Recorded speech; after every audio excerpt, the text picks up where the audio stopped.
Bismillahirrahmanirrahim.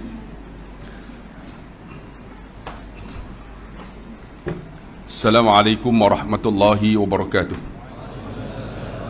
Alhamdulillahilladzi hadana lil Islam wa ja'alna khairu ummatin ukhrijat linnas. Mereka mendirikan salat, mengeluarkan zakat, dan mereka tidak takut kecuali Allah, dan sesungguhnya merekalah orang yang mendapat petunjuk. Yang saya kasihi Tuan Imam, pengurusi surau Taufiqiyah Sinar Alam 2, ahli jawatan kuasa, tuan-tuan yang dikasihi rahmati Allah. Mohon maaf banyak-banyak tuan-tuan. Saya janji pukul lepas maghrib, tapi alhamdulillah saya sampai tuan-tuan. Kira saya tak kencing tuan-tuan lah, insya-Allah. Saya datang tuan-tuan. Jadi terima kasih banyak-banyak tuan-tuan sanggup menunggu ni. Jadi ceramah saya biasalah 1 jam setengah, boleh ya? Jadi 8.30, 9.30, pukul 10 kita habis. Boleh ya? Tuan-tuan jangan balik ya. Balik amat jaga Abah. Jadi tuan-tuan, tajuk kita ialah berkenaan dengan rumah Allah. Saya baca ayat surah At-Taubah tadi. Tuan-tuan tengok ayat tadi. Adapun orang yang memakmur rumah Allah ni siapa? Orang yang beriman. Kalau tuan-tuan nak tahu orang beriman, inilah orang yang beriman, orang yang datang rumah Allah. Sebab Nabi kata akhir zaman, masjid ataupun rumah Allah ini disebut masajiduhum amirah wa hiya kharabun minal huda. Masjid tuan-tuan hebat-hebat tetapi jauh daripada petunjuk. Apa maksud jauh daripada petunjuk? Rumah Allah tak ada kuliah. Rumah Allah hanya tempat sembahyang saja. Rumah Allah ni tak dimakmurkan, tak diimarahkan. Rumah Allah tak jadi tempat tumpuan macam zaman Nabi sallallahu alaihi wasallam. Kan? Sedangkan Allah sebut orang yang datang rumah ni orang yang beriman. Nak tahu orang beriman, inilah dia. Kalaulah tuan-tuan nak tahu hati tuan-tuan, diri tuan-tuan orang beriman, tuan-tuan tengok, kita selalu datang rumah Allah tak? Kalau tak datang tu tuan-tuan, iman ni yazidu wa yanqus, kata Nabi. Yazid, dia bertambah. Ketika mana kita bertambah? Bila kita datang rumah Allah, kita rasa selesa, sedap. Ada seorang hamba Allah tuan-tuan di kampung saya ni, nama dia Pak Cik Amit. Pak Cik Amit ni hidup dia dengan muazzin Bilal. Muazzin lah, Tok Bilal orang panggil, Tok Bilal Kira hidup dia sentiasa rumah Allah sebab dia melaungkan azan. Satu hari saya tanya dia, Pakcik ni duduk rumah Allah ni tiap hari ni tak jemu lah. Dia tahu ustaz saya duduk main rumah Allah ni, saya duduk jumpa orang, dia jumpa kawan-kawan, saya rasa selesa, tenang, dia kata. Hidup dia dengan rumah Allah sentiasa tuan-tuan. Pergi dia tengok, mesti ada.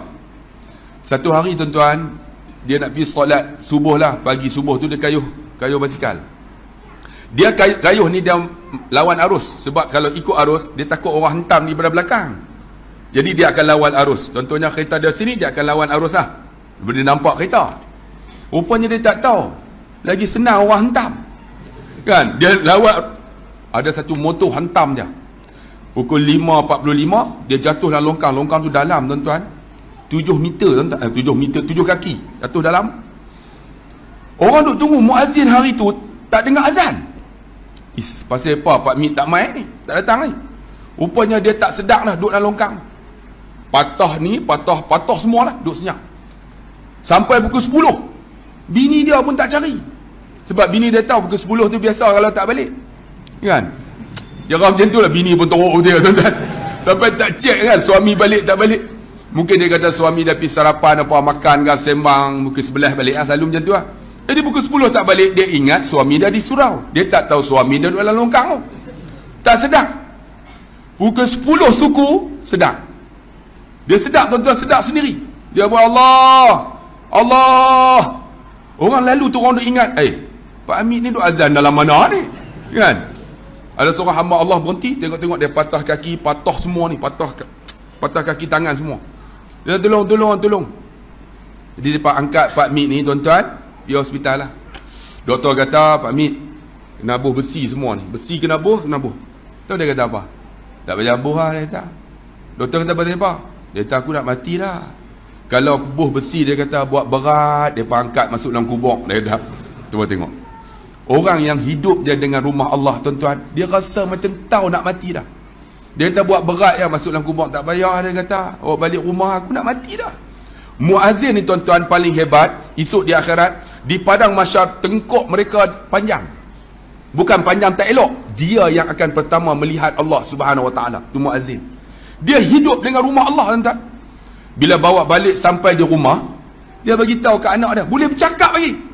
Dia kata, tolong panggil orang masjid, mai rumah, dia kata. Anak dia tanya pasal apa? Tolong baca Yasin. Dia kata, aku nak mati lah. Tuan-tuan tengok. Jadi semua kami pergi lah. Kami pergi rumah dia. Kami baca Yasin, dia baca Yasin. Ketika dia baca Yasin dekat separuh, dia angkat tangan. Dia panggil Ustaz Haji Umar tu. Ustaz, dia kata, tolong ajak kat telinga saya, la ilaha illallah. Jadi Ustaz ni ajak lah. La ilaha. Dia sebut la ilaha illallah, dia meninggal. Dia meninggal dengan kalimah la ilaha illallah. Dia mati sampai boleh berucap. Sebab apa? Hidup dia dengan muazzin, mati dia pun ucap kalimah Allah. Saya nak tanya tuan-tuan lah, kalau duduk dekat sinar alam, taman ni, rumah Allah tak pernah datang, macam mana tuan-tuan? Agak-agak boleh mati rumah Allah tak? Tak ada harapan tuan-tuan. Ni, sebab tu orang yang datang rumah Allah, inilah orang yang beriman. Sebab Nabi kata apa? Yazidu wa yanqus. Dia bertambah, dia berkurang. Ketika mana berkurang? Ketika malas nak datang rumah Allah. Tengok Allah, ni ceramah apa pula ni? Benci pula, tak suka. Sehingga pernah berlaku tuan-tuan, saya duduk atas baca khutbah. Kan? Baca khutbah, saya kata, tuan-tuan, kita ni umat Islam. Kita jangan lupa, kita kena sanjung Nabi kita. Kita kena hormati Nabi kita. Nabi kita pesuruh Allah. Kita kena ikut apa yang Nabi suruh. Tahun ni lama dah, tahun 2010. Bangun seorang Islam.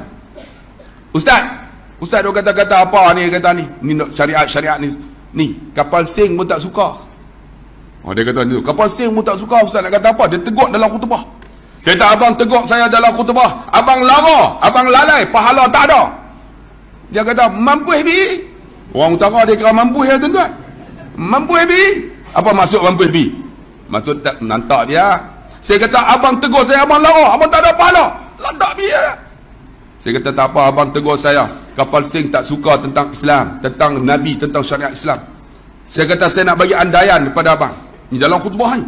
Abang, kita seorang postman pergi rumah Cina. Rumah Cina tu ada anjing. Anjing menyala. Postman lari ya. Lalu anjing kejar postman. Anjing gigit punggung postman. Itu biasa, betul tak? Anjing menyala, gigit punggung postman. Itu biasa, betul tak?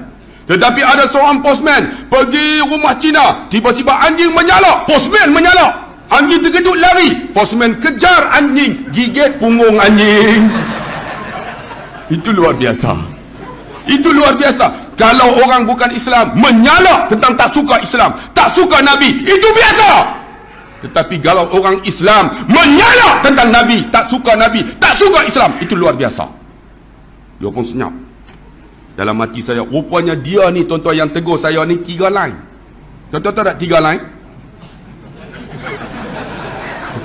Ni luar biasa tuan-tuan. Dia bawa 20 orang tuan-tuan, pembantu dia.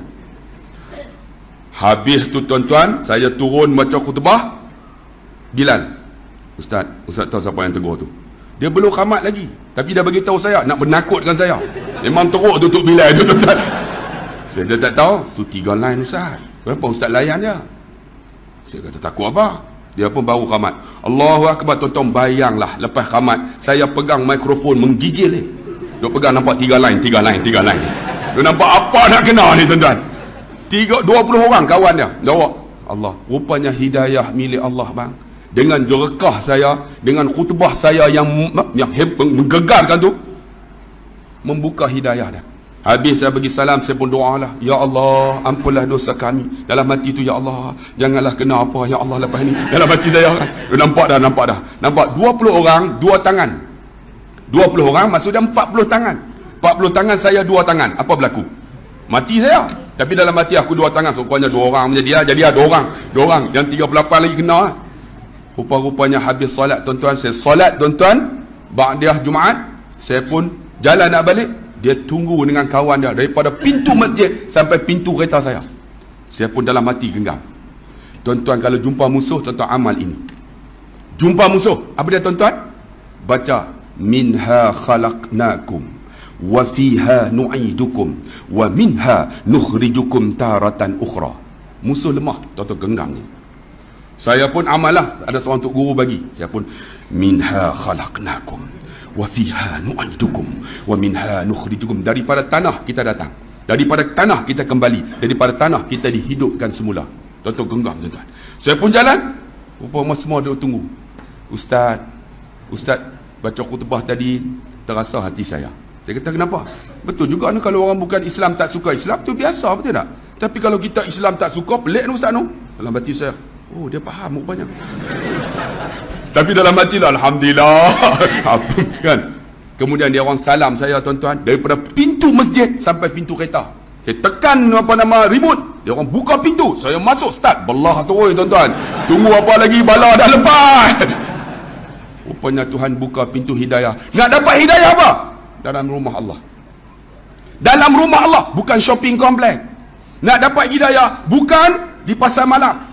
Innama ya'muru masajid Allah man amana billah wal yaumil akhir wa aqama as-salah wa atau zakat wa lam yakhsha ila Allah fa asa ulaika ay yakunu minal muhtadin. Hanya saja orang yang dapat petunjuk rumah Allah. Sebab tu tuan-tuan, nak dapat petunjuk, nak dapat hidayah rumah Allah Subhanahu wa taala, kita tahu orang yang beriman.